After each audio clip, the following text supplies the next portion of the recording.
जय हिंद दोस्तों, railway special सफलता बैच में आप सभी का बहुत बहुत स्वागत है। हम लोग देख रहे हैं एलसीएम और एचसीएफ और आज हम लोग इस टॉपिक को कंप्लीट करेंगे। बने रहिएगा क्लास के अंत तक। देखिएगा, पीछे हम लोग टोटल 41 क्वेश्चन अब तक देख चुके थे, तो आज हम लोग क्वेश्चन नंबर 42 से इसके आगे के क्वेश्चन को देखेंगे। देखिएगा, सवाल नंबर 42 क्या है। बोला है, एक दैनिक मजदूर 5850 रुपए में कुछ निश्चित दिनों के लिए मजदूरी पर रखा जाता है। 5850 रुपए में जो है कुछ समय के लिए रखा गया, लेकिन कुछ दिन अनुपस्थित होने के कारण उसे केवल 5200 रुपए भुगतान किया गया। भाई 5850 रुपए में रखा गया था इसको, कितना में? 5850 में, कि भाई पूरा काम करोगे, जितना दिन का टारगेट है पूरा दिन आप काम करोगे 5850 मिलेगा, लेकिन बीच में यह अनुपस्थित हो गया जिसकी वजह से इसको कितना मिला? 5200 रुपए मिला। बोला है कि उसकी अधिकतम संभव दैनिक मजदूरी कितनी है।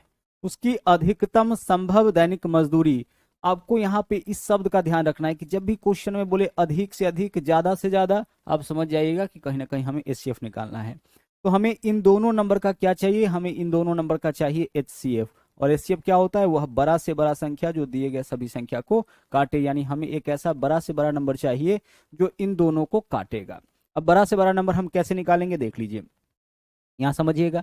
सबसे पहले देखिए, इसमें भी जीरो है, इसमें भी जीरो है, तो जो एचसीएफ होगा उसके लास्ट में क्या मिलेगा? जीरो मिल जाएगा। ठीक है, जो एचसीएफ होगा उसके लास्ट में जीरो। अब देखिए, अब जो नंबर बचा है 585 है और 520 है, तो 585 और 520 में डिफरेंस कितना का है? 65 का है। तो हमारा जो एचसीएफ होगा या तो 65 होगा या फिर 65 को काटने वाली ही कोई संख्या होगा, यानी हमारा एचसीएफ या तो 65 हो जाएगा या 65 को काटने वाली ही कोई संख्या। तो 65 ही ऑप्शन में मिल गया, तो आंसर विकल्प बी हो जाएगा, क्योंकि बाकी का जो ऑप्शन है वो आपका बिल्कुल करीब का है। मतलब या तो 65 होगा यहाँ पे या फिर 65 को काटने वाली कोई संख्या, यानी 13 हो सकता है, 5 हो सकता है।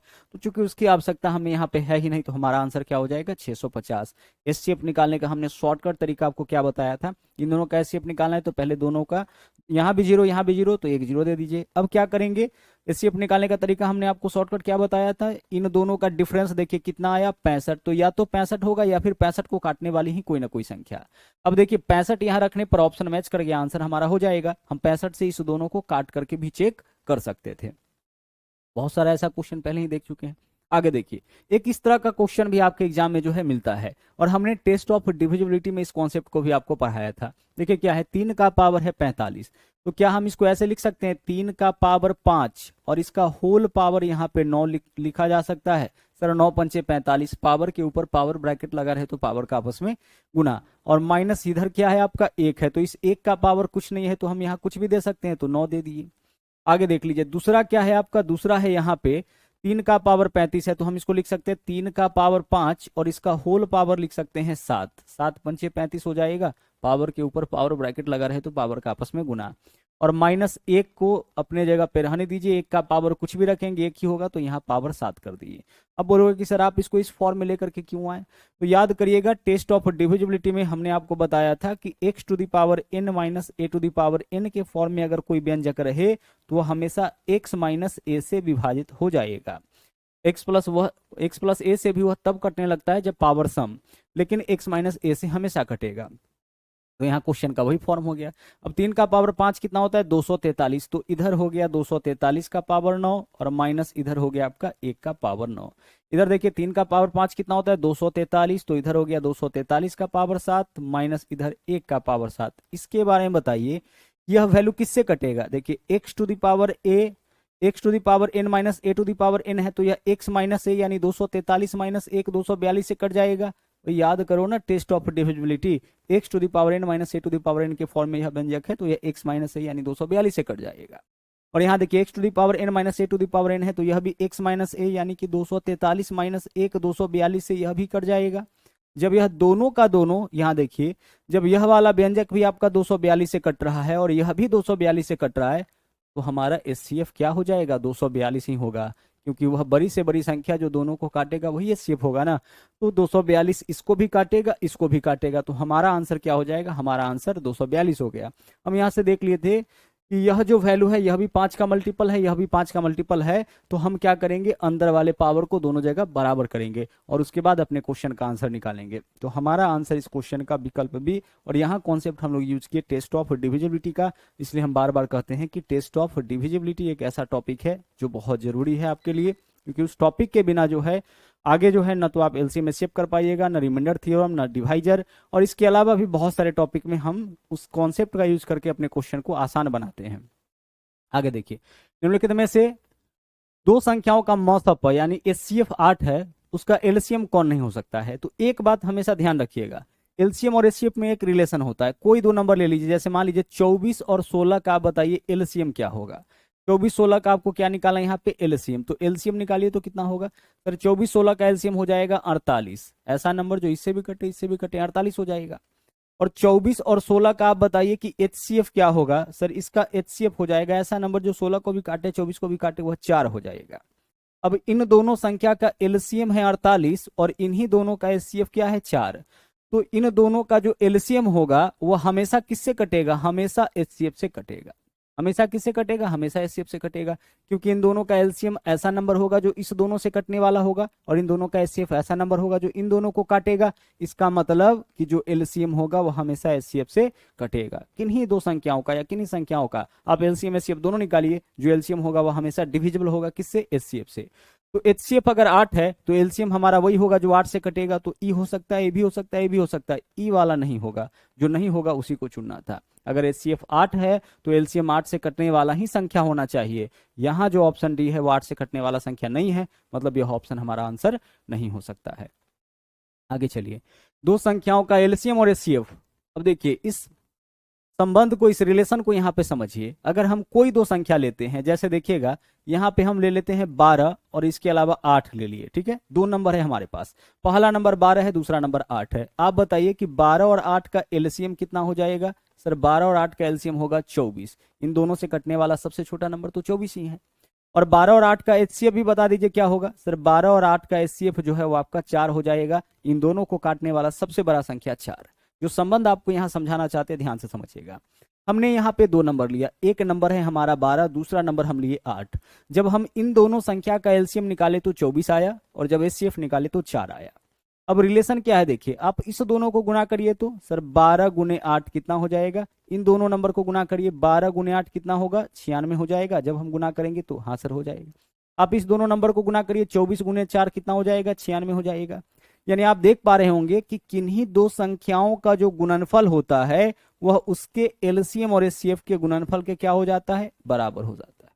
कोई दो संख्या लीजिए, उसका आप एलसीएम और एचसीएफ दोनों निकालिए, एलसीएम और एचसीएफ का जो गुणनफल आएगा ना वह उन दोनों संख्या के गुणनफल के बराबर हो जाएगा। तो यहीं से आपका एक रिलेशन बन गया, और इसके ऊपर आधारित क्वेश्चन ठीक ठाक संख्या में पूछा जाता है। रिलेशन क्या बन गया कि अगर हम बात करते हैं कि कोई दो संख्या लेते हैं तो उसके एलसीएम और एचसीएफ का जो गुणनफल होगा, यानी एलसीएम गुना एचसीएफ जो होगा वो आपका उन दोनों संख्या के बराबर होगा, यानी पहला संख्या गुने दूसरा संख्या के बराबर हो जाएगा। समझ पा रही इस बात को? संख्या आप कोई भी लीजिए, दो संख्याओं के एलसीएम और एचसीएफ का जो गुणनफल होगा वह उन दोनों संख्याओं के गुणनफल के बराबर होगा। अब यहां से एक बात बताइए, इस क्वेश्चन में ध्यान से समझिएगा, यहाँ पे एक चीज ध्यान से समझिएगा कि एलसीएम एचसीएफ पहला संख्या दूसरा संख्या, 4 वेरिएबल आपके पास हो गया। तो इन चारों में से कोई 3 दे करके चौथा का मान आपसे पूछ देगा। मान लीजिए एलसीएम और एचसीएफ दे दिया, इसका वैल्यू दे दिया, पहला संख्या दे दिया, दूसरा संख्या पूछेगा तो हम क्या करेंगे? जो पहला संख्या गुना में है इधर आएगा तो क्या हो जाएगा? भाग में। यानी एलसीएम और एचसीएफ के गुणनफल में पहला संख्या से भाग करेंगे, क्या निकलेगा? दूसरा संख्या निकलेगा।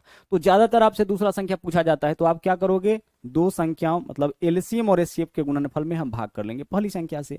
एलसीएम और एचसीएफ के गुणनफल में पहली संख्या से भाग करेंगे, क्या निकलेगा? दूसरी संख्या। और दोनों संख्या के गुणनफल में अगर आप एचसीएफ से भाग करते हैं तो एलसीएम निकल जाएगा। दोनों संख्या के गुणनफल में अगर आप एलसीएम से भाग करते हैं तो एचसीएफ निकल जाएगा। क्लियर? अब इस क्वेश्चन में देखिए क्या है हमारे पास, बोला है एलसीएम और एचसीएफ 180 और 12। एलसीएम और एचसीएफ 180 और 12, एलसीएम 180, एचसीएफ कितना है? 12 बराबर। आगे देख लीजिए, एक संख्या 36 है, दूसरा संख्या बताइए। एक संख्या 36 है, दूसरा संख्या क्या होगा? इसको हम x मान लिए। अब देखिए 36 गुना में इधर आएगा तो भाग में हो जाएगा, ले आइए इसको, या फिर डायरेक्ट काट लीजिए या फिर यहां से काटिए। 36 से काटिएगा ना 180 को तो 36 पंचे 180 हो जाता है। 12 गुने 5 कितना हो गया? 60। 60 वैल्यू किसका होगा? x का। x क्या माने थे? दूसरी संख्या। तो आगे से आपको हर बार अब फॉर्मूला नहीं लिखना है, क्या करना है देखिए, एलसीएम और एचसीएफ दिया है तो एलसीएम और एचसीएफ के गुणनफल में अगर हम पहला संख्या से भाग कर देंगे तो हमारा क्या निकल जाएगा? दूसरा संख्या यहाँ पे निकल जाएगा। आगे बढ़िए, आगे देखिए क्या बोला है, यदि दो संख्याओं का एचसीएफ और एलसीएम, यह जो क्वेश्चन आप देख रहे हैं ना, यह सब क्वेश्चन आपका 2024 का क्वेश्चन है। यह सब सवाल आपका 2024 में आरपीएफ में, टेक्नीशियन में, इन सब एग्जामों में आपका पूछा गया है। ठीक है, चलिए आगे बढ़ते हैं। आगे देख लीजिए क्या है। आगे जो क्वेश्चन है आपका यहाँ पे क्या लिख दिया है, एग्जाम का नाम लिखना चाह रहा होगा, नहीं लिख पाया। चलिए देखिएगा यहाँ पे, यहाँ बोला है यदि दो संख्याओं का एचसीएफ और एलसीएम 7 और 245 है, यह आपका एएलपी 2024 का सवाल है, तो उनका गुणनफल क्या होगा। भाई एचसीएफ और एलसीएम पता है, एचसीएफ कितना है 7 और एलसीएम कितना है 245, तो एचसीएफ गुना एलसीएम क्या होता है, यही आपका उन दोनों संख्याओं का गुणनफल होता है। तो गुना कर लीजिए, आंसर आपका आ जाएगा 245 गुने 7 कितना हो जाएगा 1715। तो आंसर हमारा इस क्वेश्चन का 1715 हो जाएगा। क्या हो जाएगा 1715 हो जाएगा। 1715 क्यों होगा, किन्हीं दो संख्याओं का गुणनफल क्या होता है, उसके एलसीएम एचसीएफ के गुणनफल के बराबर। तो एलसीएम और एचसीएफ दोनों दिया है, देखिए इतना एलसीएम है इतना एचसीएफ है, उनका गुणनफल पूछा है, इन दोनों संख्या के गुणनफल के बराबर हो जाएगा। आगे चलिए अगला सवाल देखिए क्या है, बोला है दो संख्याओं का महत्तम लघुत्तम समावर्तक उनके महत्तम का कितना गुना है। महत्तम का यहाँ बोला है 26 गुना। अच्छा देख लीजिए, यहाँ पे 9 है, 729 होगा, यहाँ कितना हो जाएगा आपका 729। ठीक है, चलिए इधर वैल्यू आपका 729। अब देखते हैं क्वेश्चन क्या है, समझिएगा। दो संख्याओं का लघुत्तम उसके महत्तम का 26 गुना। लघुत्तम क्या है, महत्तम का 26 गुना, यानी यहाँ पे बोला गया है कि जो एलसीएम है ना वह एचसीएफ का 26 गुना। इसका मतलब अगर हम आपसे कहें कि एचसीएफ x है तो एलसीएम कितना हो जाएगा 26x हो जाएगा। ऐसा ही तो क्वेश्चन में बोला है, दो संख्याओं का लघुत्तम यानी एलसीएम, महत्तम यानी एचसीएफ का 26 गुना, यानी एचसीएफ x तो एलसीएम 26x, 26 गुना है। लघुत्तम और महत्तम का योग 729। यहां से बताइए कि लघुत्तम और महत्तम का योग कितना हो जाएगा सर 27x होगा। लघुत्तम और महत्तम का योग कितना होगा 27x होगा, क्योंकि 26x लघुत्तम है, x आपका महत्तम है। एलसीएम एचसीएफ का योग कितना 729, यहाँ से योग कितना 27x, तो 27x का मान हो गया 729। यहाँ से x का मान निकालिए, 27 गुना में इधर आएगा तो भाग में काटेंगे, 27 का स्क्वायर होता है 729, तो x का मान आ गया आपका 27। अब x का मान आपका आ गया 27, इसका मतलब है कि अब आप जो है यहां से बता सकते हैं एचसीएफ कितना x यानी कि 27 और एलसीएम कितना 26 गुने x यानी 26 गुने 27। एचसीएफ आपका 27, एलसीएम 26 गुना 27। बोला इनमें से एक संख्या 81 तो दूसरा। अब हमारे पास देख लीजिए क्या है, एलसीएम भी है एचसीएफ भी है, पहली संख्या भी है, दूसरा संख्या निकालना है, नहीं निकाल सकते हैं, निकाल सकते हैं। देखिए सबसे पहले हम एलसीएम लिखेंगे, एचसीएफ लिखते हैं, तो एचसीएफ कितना हो जाएगा 27, यह हो गया हमारा एचसीएफ, गुना एलसीएम कितना होगा, एलसीएम जो है वह आपका एचसीएफ का 26 गुना, यानी 26 गुना एचसीएफ कितना 27, तो इतना हमारा एलसीएम हो जाएगा। एचसीएफ 27 और एलसीएम कितना 26 गुने एक्स, तो 26 गुना एक्स का वैल्यू क्या आया 27, तो इतना एलसीएम। यह एचसीएफ है यह एलसीएम है, तो एचसीएफ गुने एलसीएम में हम भाग कर लेते हैं पहली संख्या से। पहली संख्या मतलब एक संख्या 81 है, दूसरा संख्या क्या होगा, यहां से आपका निकल जाएगा दूसरा संख्या। सोल्व करिए, 27 से काटिए, 27 त्रिक 81 हो जाएगा, 3 से काटिए, 3 नमा 27, 26 गुने 9 कितना हो जाएगा 20 नमा 180, 6 नमा 54, 8 5 13, 234 आपका यहाँ पे सही आंसर हो जाएगा। ठीक है, हम लोग क्या किए, यहां से हम दोनों चीज निकालिए। देखिए x का वैल्यू कितना है आपका 27, तो आपका एचसीएफ निकल गया। एलसीएम कितना 26 गुने एक्स यानी कि 26 गुने 27, यह एलसीएम हो गया। यहाँ पे क्या किया एचसीएफ गुने एलसीएम, एक संख्या दे रखा है, दूसरा संख्या हम लोग निकाल लिए।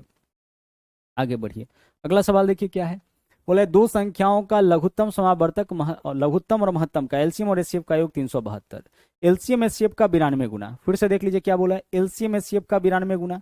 तो यहाँ पे डायरेक्ट आप एचसीएफ कैसे निकाल सकते हैं, देखिए पिछला क्वेश्चन भी आप देखें यहाँ डायरेक्ट निकाल रहे हैं। डायरेक्ट निकालने का तरीका है कि एलसीएम और एचसीएफ का योग कितना है 372। अच्छा आप बताओ कि एलसीएम एचसीएफ का कितना गुना है 92 गुना, तो जितना गुना बोले ना उसे एक बढ़ा करके भाग इसमें कर लीजिए, तो 93 चौके 372 यह हो जाएगा इसका एचसीएफ। आप बोलोगे यह कैसे कर लिए, आप देख लीजिए पिछले क्वेश्चन में क्या किए थे। देखिए यहाँ पे एलसीएम एचसीएफ का कितना गुना है 26 गुना, तो यहाँ कितना आता है 27x, 27 आता है ना, क्योंकि इन दोनों को हम लोग जोड़ते हैं, यह आपका एचसीएफ का वैल्यू निकलता है। तो अब डायरेक्ट करिएगा, एलसीएम और एचसीएफ के योग में एलसीएम एचसीएफ का जितना गुने एक बढ़ा करके भाग करिए, यहाँ से एचसीएफ निकल गया। अगर एचसीएफ हमारा 4 हो गया तो आप बताइए एलसीएम कितना होगा, इसका 92 गुना, तो 4 का 92 गुना यानी कि 4 गुना 92 यह हमारा एलसीएम हो जाएगा। इतना HCF, इतना LCM, HCF गुने LCM में अगर हम भाग करते हैं, एक संख्या दे रखा है 368, इससे भाग कर लीजिए, दूसरा संख्या आपका निकल जाएगा। ये हमारा HCF था, LCM था। HCF और LCM के गुणनफल में अगर हम पहली संख्या से भाग करेंगे दूसरा संख्या, 92 चौके 368 कट गया, हमारे पास क्या वैल्यू बचा, 4, यानी दूसरा संख्या जो है वो आपका यहाँ पे हो जाएगा कितना, 4। ठीक है, तो इस टाइप का आगे से सवाल पूछे कि LCM और HCF का योग इतना, तो इसको कुछ इसी प्रकार से सोल्व करना है। सवाल नंबर 49 में देखिए, यदि दो संख्या पर विचार कीजिए जिनके LCM और HCF का योग 504 और LCM और HCF का अंतर 456 है। ठीक है, एक संख्या 96 तो दूसरा संख्या, अब एक संख्या 96 है, दूसरा संख्या निकालना है, तो हम क्या करेंगे, LCM और HCF अगर हमारे पास, देख लीजिए हमारे पास क्या आ जाए, अगर हमारे पास LCM आ जाए, HCF आ जाए, तो LCM और HCF के गुणनफल में अगर हम भाग कर लेते हैं किससे, पहली संख्या से, जो कि कितना दे रखा है 96, तो दूसरा संख्या आपका निकल जाएगा, निकलेगा ना। ध्यान से समझिए क्या बोला है, बोला है LCM और HCF का योग इतना, अंतर इतना, उनमें से एक संख्या 96, दूसरा संख्या बताइए। तो दूसरा संख्या कैसे निकालते हैं, LCM और HCF के गुणनफल में पहली संख्या से भाग करके, पहला संख्या दे रखा है, दूसरा संख्या पूछा है। अच्छा, दिया क्या क्या, ध्यान से समझिएगा, हम LCM को यहाँ पे मान लेते हैं x और HCF को मान लेते हैं यहाँ पे y। क्लियर, अगर x का वैल्यू आ जाए तो समझ जाइए LCM आ गया, y का वैल्यू आ गया तो समझ जाइए HCF आ गया। अब इसमें देखिएगा यहाँ पे क्या है, बोला LCM और HCF का योग यानी x प्लस y का वैल्यू कितना है आपका, 504। ठीक है, आगे देखिए क्या बोला है, LCM और HCF में अंतर 456 का, यानी x माइनस y जो है वो आपका कितना हो जाएगा, 456 हो जाएगा।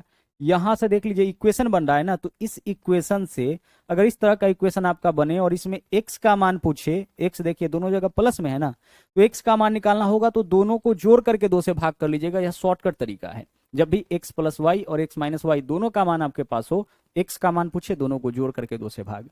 तो देखिए 5 4 9, 960 बट्टा 2 कितना हो जाएगा, 480, 960 यानी कि 96 बट्टा 2, 48, 0 है तो 0। y का मान कैसे निकालेंगे, दोनों को घटा करके 2 से भाग, तो 504 में से आप 56 घटाइएगा, तो देखिए 56 में कितना जोड़ेंगे, 504 हो जाएगा, 44 और 4 48, तो 48 बट्टा 2 कितना हो जाएगा, 24। इन दोनों का अंतर कितना का आया, 48 का, 48 बट्टा 2 24। रिपीट करें, ध्यान से समझिए, x प्लस वाई और x माइनस वाई का मान पता हो, x का मान पूछे जो दोनों जगह प्लस में है, तो x का मान पूछे तो दोनों नंबर को जोड़ करके, यानी इन दोनों के वैल्यू को जोड़ करके 2 से भाग, 480 आ जाएगा। y का मान पूछे, दोनों को घटा करके 2 से भाग। अगर हम आपसे कहे कि भाई x प्लस वाई का मान हमारे पास है 18 और x माइनस वाई का मान है 6, x का मान बताइए क्या होगा, आप इन दोनों को जोड़ करके 2 से भाग कर लीजिए, 18 6 24 बट्टा 2 कितना, 12। y का मान बताइए क्या होगा, दोनों को घटा करके 2 से भाग, 18 माइनस 6 12, 12 बट्टा 2 कितना हो जाएगा, 6 हो जाएगा। देख लीजिए 12 6 18, 12 माइनस 6 कितना आ जाएगा, 6 आ जाएगा। तो यहाँ से x y दोनों का मान निकाल लिए, x मतलब कि LCM, y मतलब कि HCF, यहाँ पुट कर दीजिए। LCM की जगह कितना रखेंगे हम, 480 गुना HCF की जगह क्या रखेंगे, 24। पहला संख्या तो पहले से ही पता है कितना, 96। सोल्व करिए, 24 चौके 96, 4 से काटेंगे, 12 चौके 48, 120। आपका यही इस क्वेश्चन का आंसर हो जाएगा, यानी जो दूसरा संख्या है वो कितना होगा, दूसरा संख्या आपका यहाँ पे 120 हो जाएगा। क्लियर, चलिए आगे बढ़ते हैं। दूसरा संख्या यहाँ पे हम लोगों से पूछा गया था। अगला सवाल देखिए, दो संख्याओं का योग 60 है, उनके लसों और मसा का योग 1272 है, तो संख्याओं के व्युत्क्रमों का योग हमें क्या बताना है, संख्याओं के व्युत्क्रमों का योग। व्युत्क्रम मतलब उल्टा। अच्छा एक बात बताओ कि एक संख्या हमारा x है और दूसरा संख्या y है, अगर हम आपसे कहे कि इसके व्युत्क्रम का योग बताइए, तो x का व्युत्क्रम 1/x, व्युत्क्रम का मतलब उल्टा होता है, और y का व्युत्क्रम यानी कि y का रिवर्स 1/y होगा। इसका योग निकालना है तो जोड़ दीजिए, x और y का एलसीएम कितना हो जाएगा, x गुना y हो जाएगा।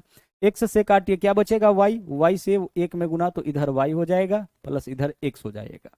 कहने का मतलब यह है कि x और y के व्युत्क्रमों का योग होगा x प्लस वाई बट्टा x गुना y होगा। कोई दो नंबर लीजिए, अगर हम आपसे कहें कि 7 और 5 के व्युत्क्रमों का योग बताइए, तो 7 और 5 के व्युत्क्रमों का होगा 7 प्लस 5 12 बट्टा 7 पंचे 35, 12 बट्टा 35 हो जाएगा। अगर हम आपसे कहें कि 8 और 9 के व्युत्क्रमों का योग बताइए, कुछ नहीं करना है, 8 और 9 को जोड़ लीजिए कितना 17, और नीचे में इसका गुना कर लीजिए, 9 है कितना हो जाएगा 72। एक बार दोनों को जोड़ लीजिए और एक बार दोनों का गुना कर लीजिए। तो ठीक इसी तरह से हमारे पास देख लीजिए क्या है, हमारे पास यहाँ पे है दो संख्याओं का योग 60, योग 60 है, योग कितना है 60 है, और साथ ही साथ लसा और मसा 12 और 72 है, तो लसा गुने मसा करेंगे तो दोनों संख्याओं का गुणनफल होगा। यानी जब भी व्युत्क्रमों का योग निकालना होगा तो आपको क्या करना है, योग बट्टा संख्याओं का गुणनफल लिखना है। तो उन दोनों का योग 60 और उन दोनों का गुणनफल कितना होगा, जितना उसके एलसीएम और एचसीएफ का गुणनफल होगा, क्योंकि किन्हीं दो संख्याओं का गुणनफल उसके एलसीएम एचसीएफ के गुणनफल के बराबर होता है। तो 12 गुने 72 दोनों संख्याओं का गुणनफल और 60 उसका योग, तो व्युत्क्रमों का योग क्या होगा, योग बट्टा उसका गुणनफल। काटे इसको, 12 पंचे 60, ऊपर में क्या है 5, 5 बट्टा 72 आपके क्वेश्चन का क्या होगा, सही आंसर हो जाएगा 5 बट्टा 72। व्युत्क्रमों का योग जब भी पूछे क्या कर देना है आपको, योग बट्टा गुणनफल आपको कर देना है। ठीक है, आगे चलिए। दो संख्याओं का लघुत्तम 84 है, संख्याओं में 2:3 का अनुपात है, तो इसका योग बताइए। दो संख्याओं में 2:3 का अनुपात, देखिए यह दो संख्याओं का अनुपात है, यानी पहला संख्या अगर 2, ध्यान से समझिएगा, तो दूसरा संख्या कितना हो जाएगा, दूसरा संख्या 3 हो जाएगा। अनुपात के अलावा क्या दिया, इसका बोला एलसीएम 84 है। यहां से एक बात बताइए, गौर से देखिएगा, एलसीएम कितना दिया, वास्तव में 84 दिया है। अनुपात में बताइए कि इन दोनों संख्या का एलसीएम कितना होगा, सर 2 और 3 का एलसीएम 6 हो जाएगा। वास्तव में कितना 84, तो 84 अनुपात 6 का मान हो गया, 6 से भाग करेंगे अनुपात 1 का मान निकलेगा। हमें संख्याओं का योग बताना है, तो योग कितना है 2 और 3 5, अनुपात 5 का मान हमें चाहिए, तो हम 5 से क्या कर लेंगे गुना, जिसका मान देगा उससे भाग, जिसका मान पूछेगा उससे गुना। 14 छके 84, 14 गुने 5 कितना होगा, 14 गुने 5 70 होगा, यही हमारा आंसर हो गया। ठीक है, क्या किए ध्यान से समझिए। दो संख्याओं का में 2:3 का अनुपात, इसका जो योग है वह इसका एलसीएम 84 है, तो अनुपात में इन दोनों का एलसीएम निकालिए ना, कितना आया 2 और 3 6, वास्तव में 84, तो 84 अनुपात 6 का मान हो गया, 6 से भाग कर लिया, अनुपात 1 का मान निकला। हमें क्या बताना है, संख्या का योग, योग कितना होगा 5, अनुपात 5 का मान निकालिए, 5 से गुना कर देंगे। दूसरा तरीका क्या था, हम यहाँ पे एलसीएम निकालते, तो 2 और 3 का एलसीएम कितना होगा 6, और यह जो एलसीएम निकला है वो अनुपात में, चूंकि अनुपातिक नंबर है, और वास्तविक इसका एलसीएम कितना 84। काटिए यहाँ से, 14 छक्के 84, तो अनुपात 1 का मान कितना आ गया 14 आ गया। अब हमें क्या बताना है, हमें दोनों संख्या निकालना पड़ेगा, तो अनुपात 1 का मान 14, तो 2 का मान 14 दूना 28 हो जाएगा। अनुपात 1 का मान 14, तो 3 का मान 14 तिया 42 हो जाएगा। अब इन्हीं दोनों का योग निकालना है, तो 42 और 28 कितना 70 हो जाएगा। लेकिन यह एक लंबा प्रक्रिया है, इसमें आपको नहीं जाना है, डायरेक्ट यह तरीका है, इसके ऊपर आपको आना है। आगे जब रेशियो देखिएगा तो यह सब चीज और अच्छे से आपका क्लियर हो जाएगा। ठीक है, एलसीएम दे रखा था, हम एलसीएम अनुपात में निकाल लिए। आगे चलिए, अगला सवाल देखिए। तीन संख्या ज्ञात कीजिए जो 3 4 5 के अनुपात में है और उसका एचसीएफ 7 है। तो तीन संख्या 3 4 5 के अनुपात में है और एचसीएफ 7 है, तो संख्या जो होगा 7 से गुना कर लीजिए, 7 तिया 21, 7 चौके 28, 7 पंचे 35, आंसर विकल्प बी हो जाएगा। क्या होगा, आंसर विकल्प बी। ऐसा क्यों, देखो तीन संख्या 3 4 5 के अनुपात में है, यानी एक संख्या 3, दूसरा 4, तीसरा 5। आगे इन तीनों का आप बताइए कि एचसीएफ क्या होगा, सर 3 4 5 को काटने वाला सबसे बड़ा नंबर 1 है, यानी 1 हो जाएगा। और यह एचसीएफ अनुपातिक है, वास्तविक एचसीएफ इसका कितना दिया है 7, तो अनुपात 1 का वैल्यू 7 के बराबर। तो पहला संख्या अनुपात 3 है, तो जब अनुपात 1 7 के बराबर है तो 3 7 तिया 21 के बराबर, 4 7 चौके 28 के बराबर, अनुपात 1 का वैल्यू 7 है, तो 5 7 पंचे 35 के बराबर, यानी 21 28 35, विकल्प बी आपका यहाँ पे सही आंसर हो जाएगा। ऐसे अनुपात, संख्याओं में अनुपात दे एचसीएफ पूछे तो हम क्या करेंगे, एचसीएफ से तीनों अनुपात में गुना करके हम संख्या यहाँ पे आसानी से निकाल सकते हैं। आगे देखिए, दो संख्याओं में 5:7 का अनुपात है, एचसीएफ 8 है, तो एलसीएम।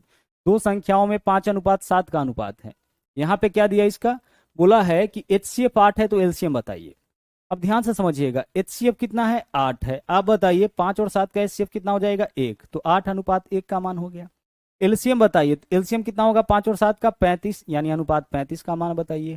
ठीक है, निकाल लीजिए, 8 3 24, 8 पंचे 40, 280 आपका यहाँ पे सही आंसर हो जाएगा।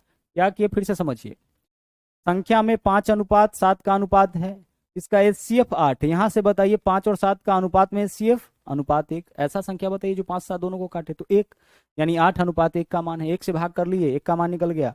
हमें बताना है इसका लघुत्तम समावर्तक, तो 5 और 7 का लघुत्तम कितना होगा, अनुपात में 35, यानी अनुपात 35 का मान, तो 35 से हम गुना कर लेंगे। आगे से देखिए क्या करना है, जब भी संख्याओं में अनुपात दे और उसका एचसीएफ दे, एलसीएम पूछे, तो सबको आपस में गुना कर लीजिए। 5:7 है तो 5 गुना 7, और इसके अलावा जो इसका एलसीएम है सबको गुना करिए, 7 8 पंचे 40 सत्य कितना 280, यही आपका आंसर हो जाएगा। यानी संख्याओं का अनुपात दे करके एचसीएफ दे और तब आपसे एलसीएम पूछे तो जितना नंबर आपको दिख रहा है सबको गुना कर लीजिए, वही आपका आंसर हो जाएगा। तो 5 7 गुना 8 हम लोग कर लेंगे। आगे देख लीजिए अगला क्वेश्चन क्या है। बोला है कि 3 4 5, हाँ जी, बोला है कि 3 4 5 के अनुपात वाली तीन संख्याओं का लौसा 2400 है, मौसा बताइए। 3 4 5 वाला तीन संख्या है, तीन संख्याओं में 3 4 और 5 का अनुपात है। रेशियो वाला क्वेश्चन थोड़ा ध्यान से समझिएगा। इसका एलसीएम 2400 दिया है, आप बताइए कि अनुपात में इसका एलसीएम कितना हो जाएगा।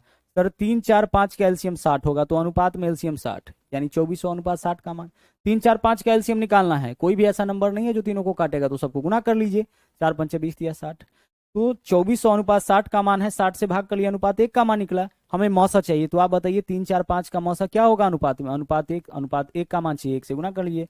6 चौके 24, यानी क्या आंसर हो जाएगा आपका 40। इस क्वेश्चन का आपका आंसर हो जाएगा। हमने क्या किया, जो दिया है उससे भाग, जो पूछा है उससे गुना। 2400 क्या दिया था, इनका एलसीएम, तो इनका एलसीएम निकालिए, कितना आएगा 60, तो 2400 अनुपात 60 का मान हो गया। 60 से भाग किया, अनुपात 1 का मान निकला। हमें इसका एचसीएफ चाहिए, तो 3 4 5 का एचसीएफ होगा कितना भाई। अब तक तो कितना 12 आप एचसीएफ निकाल चुके हैं, देख के कह सकते हैं 1, यानी हमें अनुपात 1 का मान चाहिए, तो 1 से हम क्या कर लेंगे, गुना कर लेंगे। विकल्प बी आंसर आपका यहाँ पे हो जाएगा।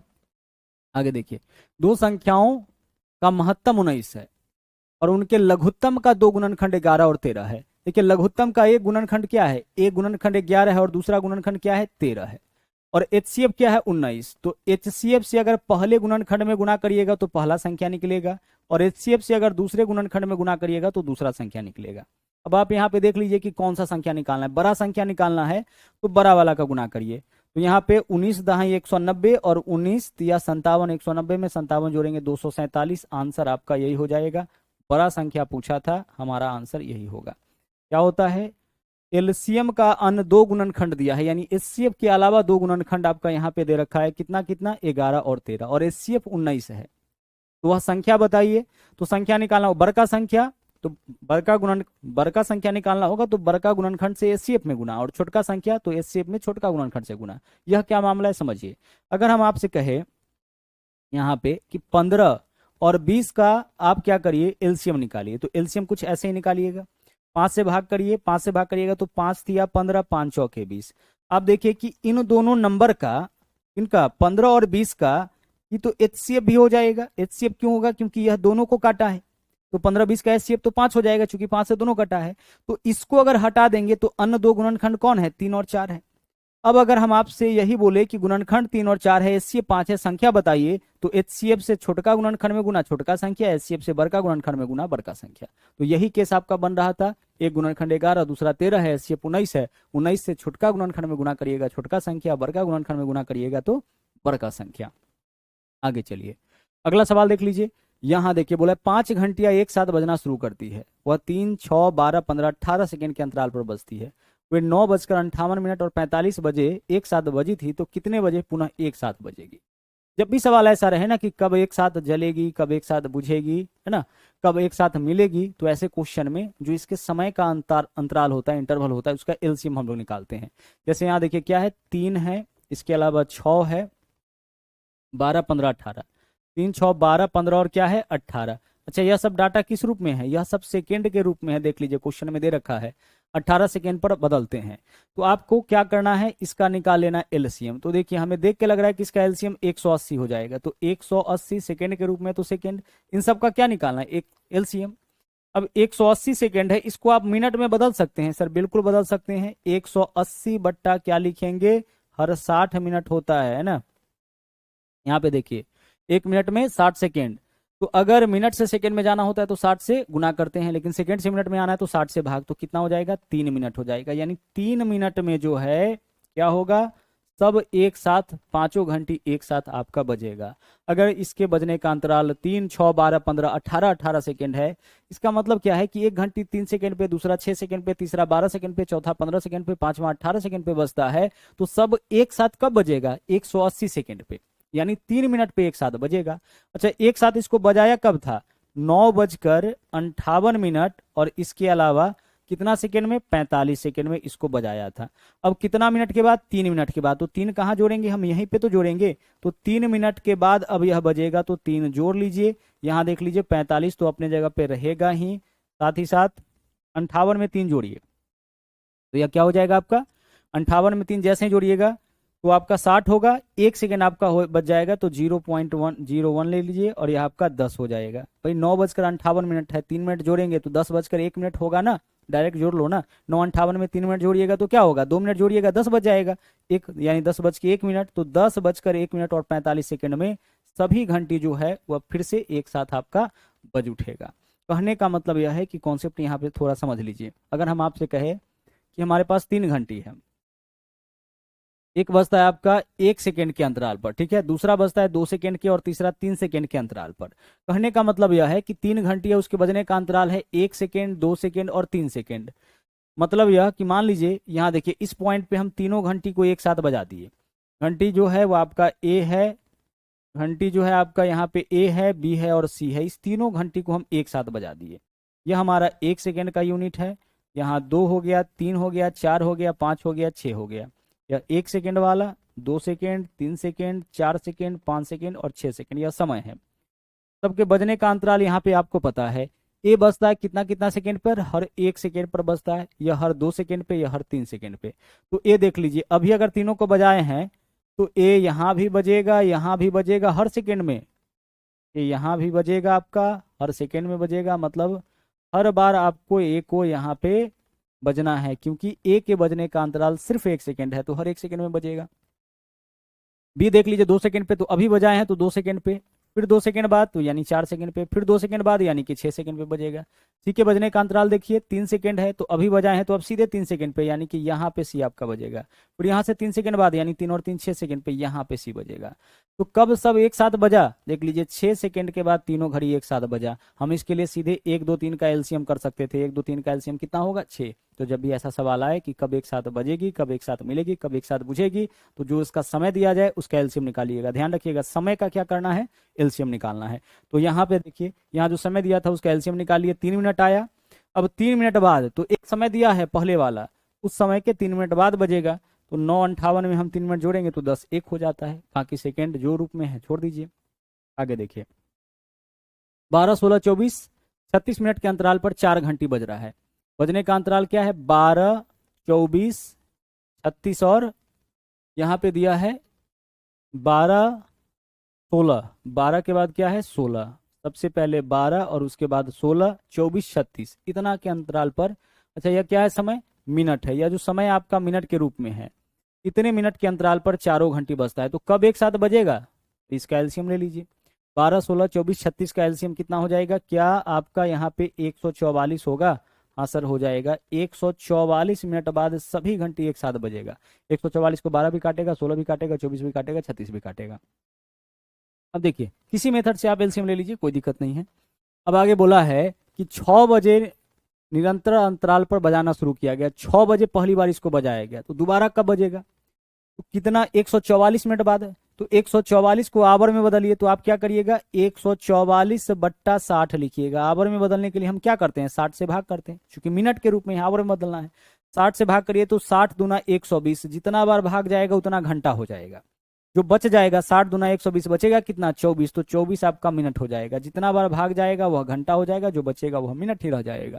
2 घंटा 24 मिनट, 144 मिनट का मतलब 2 घंटा 24 मिनट के बाद दोबारा एक साथ बजेगा। तो 6 बजे बजाया गया है, अब 2 घंटा 24 मिनट बाद यानी 8:24 में सभी घड़ी एक साथ बजेगा। 6 बजे इसको बजाया गया था ना, तो 6 बजे के कितने समय बाद, 2 घंटा और 24 मिनट बाद आपका फिर से एक साथ बजेगा, यानी 8:24। और यहाँ पे देख लीजिए बात, यहाँ पे क्या बोला है कि 6 बजे निरंतर अंतराल पर बजना शुरू किया, तो दोबारा कब एक साथ बजेंगे। अच्छा देखिए एक महीने में कम से कम 12 16, यदि उन्हें 6 बजे से निरंतर अंतराल पर बजाना शुरू किया गया तब दोबारा कब एक साथ बजेंगे, 8:24। अच्छा यहाँ AM PM से मतलब नहीं है, AM PM तब होता है जब यहाँ पे लिखता उन्हें सुबह 6 बजे, तो क्वेश्चन में निश्चित रूप से रहा होगा सुबह 6 बजे, ठीक है, क्या रहा होगा मॉर्निंग 6 बजे इसको एक साथ बजाया गया। अब इसके 2 घंटा 24 मिनट बाद यानी कितना हो जाएगा आपका 8:24 पे। आगे देखिए ABC एक साथ एक वृत्ताकार स्टेडियम के परितः घूमना शुरू करते हैं। देखिए एक वृत्ताकार स्टेडियम है कुछ इस प्रकार से, इसके परितः यानी चारों तरफ ABC घूमता है। वो जो है क्रमशः 42 63, एक 42 सेकेंड, दूसरा 63 सब सेकेंड के रूप में है, 42 सेकेंड, 63 सेकेंड, और तीसरा जो है एक चक्कर लगाता है 84 सेकेंड में। ऐसा क्वेश्चन में बोला है। तीनों का जो है अंतराल यहाँ पे दे रखा है। पहला एक चक्कर लगाता है 42 सेकेंड, दूसरा एक चक्कर 84 सेकेंड, और तीसरा एक सेकेंड लगाता है आपका 63 सेकेंड, है ना, 42 63 और 84। अब पूछा क्या है, चलना शुरू करते कितने समय के बाद वे आरंभिक बिंदु पर पहुंच जाएंगे। तो हम क्या करेंगे, इसका एलसीएम ले लेंगे, और आंसर जो है वो आपका सेकंड के रूप में ही है। तो इन तीनों का एलसीएम बताइए कौन होगा। 42 63 84, जो 42 से कटे तो 42 से वही कटेगा जो 3 से कटे, 63 से वही कटेगा जो 9 से कटे। तो 9 से कटने वाला ऑप्शन खोज लेते हैं।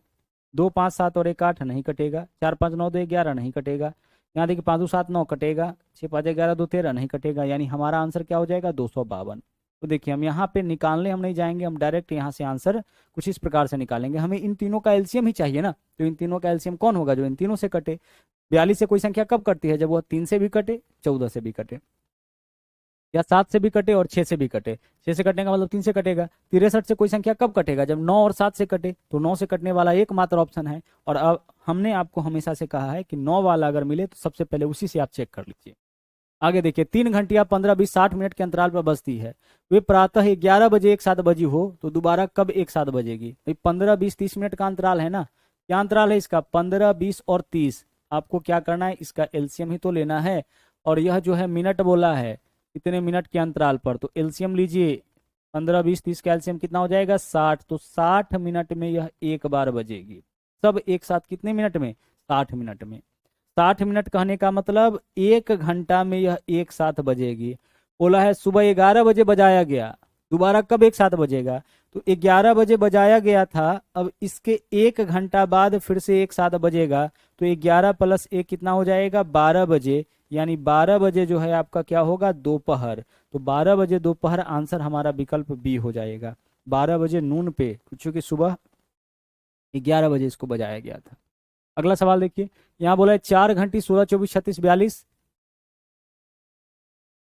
सेकेंड के मिनट के अंतराल पर बजती है। यदि आखिरी बार पिछले 6 बजे, ठीक है, 6 बजे प्रातःकाल बजी हो तो अगला कितने मिनट के बाद। तो इन सब का हम एलसीएम ले लेंगे, ये तो करेंगे ना। 12 16 24 36 42 मिनट के अंतराल पर बजता है, 6 बजे बजा है, कितना समय के बाद, समय पूछ रहा है। तो समय कौन होगा, जो 16 24 36 42 सबसे कटे। 16 से कटने वाला देखिए, क्या यह ऑप्शन 16 से कटेगा, क्या यह ऑप्शन 16 से कटेगा, नहीं कटेगा। 16 से वही कटेगा जो 4 से कम कट ले। अंतिम 2 अंक 4 से नहीं कटा, अंतिम 2 अंक 4 से नहीं कटा। 4 का रूल तो यही कहता है जिसका अंतिम 2 अंक 4 से कटे। आगे देख लीजिए, इसके अलावा 24 से कौन कटेगा, जो 3 से कटे, और 8 से। तो 3 से देखिए 6 4 10 9 19, 3 से नहीं कट रहा है, तो हमारा आंसर क्या हो जाएगा विकल्प डी। भाई हमें क्या करना है ऐसे सवाल में, 4 घंटी के बजने का अंतराल दे रखा है, बोला है कि आखिरी बार 6 बजे बजा है, अगला कितना मिनट के बाद। हमें टाइम नहीं बताना है कि कितने बजे, कितना मिनट के बाद। तो हम सबका एलसीएम निकालेंगे 1008 मिनट के बाद। अच्छा, कितने बजे पूछता तो जो टाइम निकालते उसको हम 6 में जोड़ लेते। कितना समय बाद पूछे तो हम इन सब का एलसीएम निकाल लेंगे, और कितने बजे पूछे तो जो एलसीएम निकालें, जो समय आया है, जो पिछला समय है उसमें उसको ऐड कर देना है। जैसे आ गया 10 मिनट, यहाँ से आया 10 मिनट बाद, तो शुरू में जब बजा था उसमें 10 जोड़ लेंगे, सीधी सी बात है। आगे चलिए, यहाँ देख लीजिए, यहाँ सवाल क्या है। 3 आदमी 11 किलोमीटर लंबी एक वृत्ताकार पथ पर समान दिशा में एक ही दिशा में चलना आरंभ करते हैं। उनका गति 4 5.5 और 8 है। अब एक चीज देखिए, एक वृत्ताकार पथ है और इस वृत्ताकार पथ की लंबाई है 11 किलोमीटर, यानी कोई व्यक्ति अगर एक चक्कर लगाएगा तो वह 11 किलोमीटर का दूरी आपका क्या होगा, वह 11 किलोमीटर का दूरी तय कर लेगा। अब 3 व्यक्ति इसका चक्कर लगाता है, पहला का स्पीड है 4, देखिए पहला का स्पीड क्या है 4, तो 11 किलोमीटर की दूरी को 4 किलोमीटर प्रति घंटा के चाल से तय करेगा, तो दूरी बट्टा चाल इतना समय लग जाएगा। दूसरा व्यक्ति एक चक्कर लगाता है, मतलब 11 किलोमीटर की दूरी तय करता है और इसका स्पीड है 5.5, तो दूरी बट्टा चाल इतना समय लग जाएगा। और तीसरा व्यक्ति यही 11 किलोमीटर की दूरी को 8 के चाल से तय करता है, तो दूरी बट्टा चाल इतना समय लग जाएगा। तीनों के द्वारा लगने वाला समय तो निकालिएगा ना पहले, तभी तो आप यह निकाल पाइएगा कि कितने समय के बाद, तो समय निकालिएगा तभी तो निकालिएगा कितने समय बाद यह आरंभिक बिंदु पे मिलेगा। तो कब एक साथ जलेगा, बुझेगा, मिलेगा, ऐसे क्वेश्चन में हम लोग एलसीएम निकालते हैं, लेकिन समय का यहाँ समय नहीं है, दूरी दिया था, चाल दिया था, तो दूरी बट्टा चाल करके समय निकाल लिए। वृत्ताकार पथ है 11 किलोमीटर का, तीनों का, तीन व्यक्ति का चाल है 4, 5.5 और 8, तो पहला व्यक्ति इतना दूरी इस चाल से, दूरी बटा चाल इतना समय, दूसरा को इतना समय, तीसरा को इतना समय, सबका समय निकाल लिए। अब इसका आप निकाल लीजिए एलसीएम। क्या करेंगे हम इसका एलसीएम, कटने वाला वैल्यू तो काटिए, 5.5 दूना तो 11 ही होता है ना, ऊपर में क्या हो जाएगा आपका, ऊपर में यहाँ पे हो जाएगा 2 और नीचे में कुछ नहीं, तो ध्यान रखिएगा 1।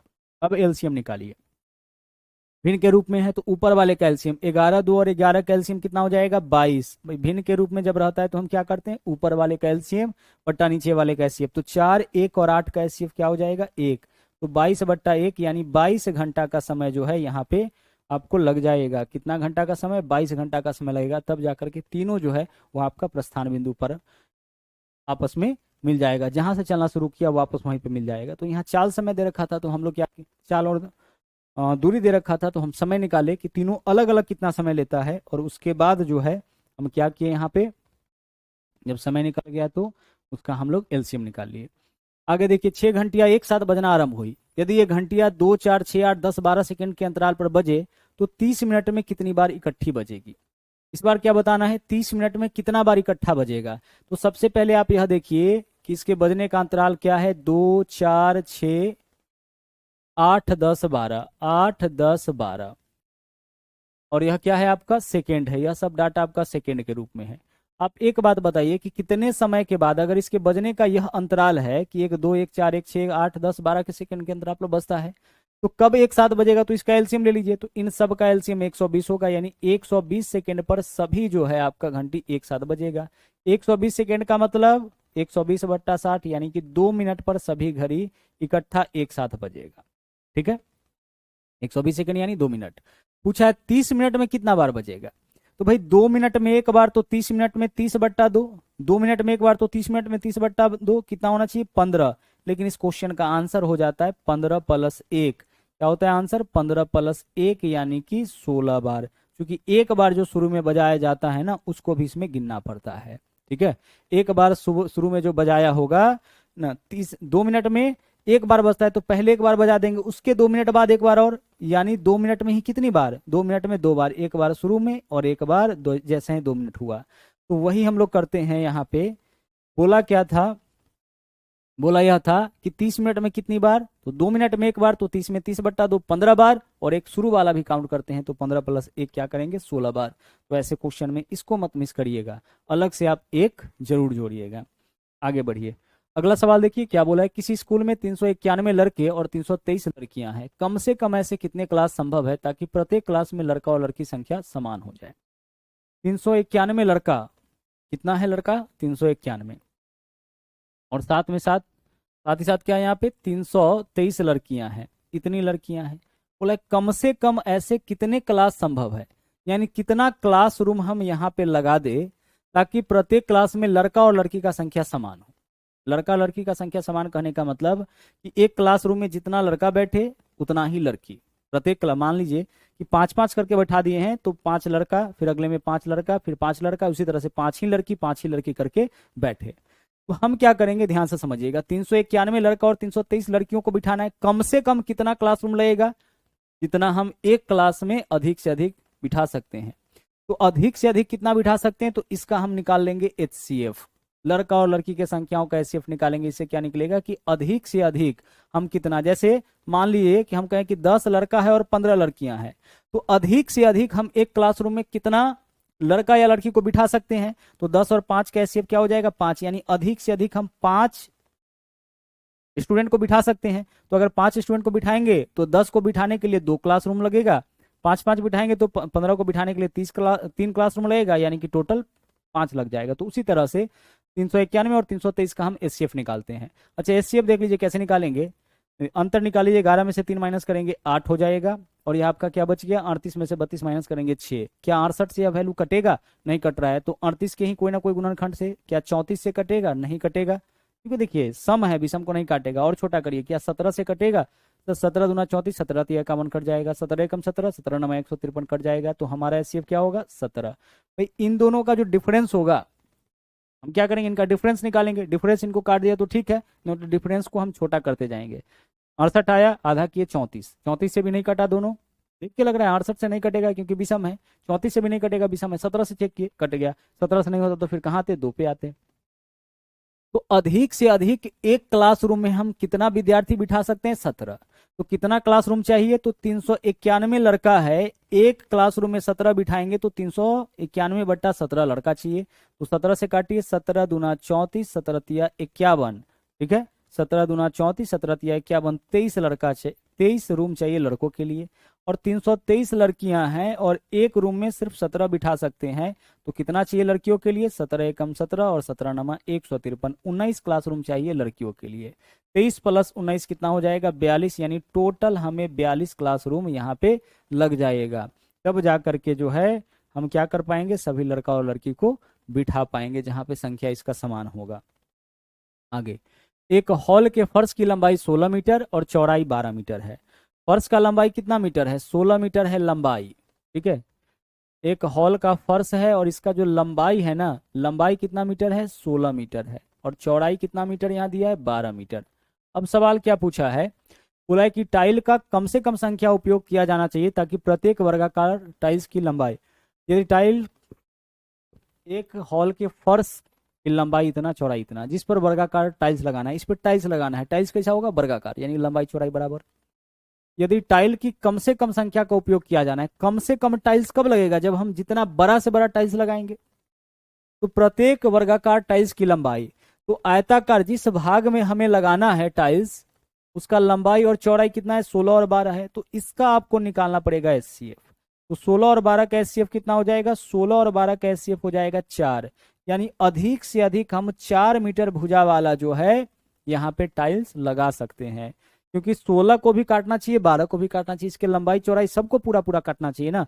तो हम क्या करेंगे? इसका क्या निकाल देंगे? एचसीएफ। तो इन क्वेश्चन के भाषा को समझिए और उसके हिसाब से अपना आंसर यहाँ पे निकालिए। आपको बस यही तो देखना है कि हमें क्या करना है, एलसीएम या एचसीएफ। आगे चलिए, आगे यहाँ देखिए, बोले दो संख्याओं का योग 384, एचसीएफ 48 है, तो संख्याओं में अंतर बताइए।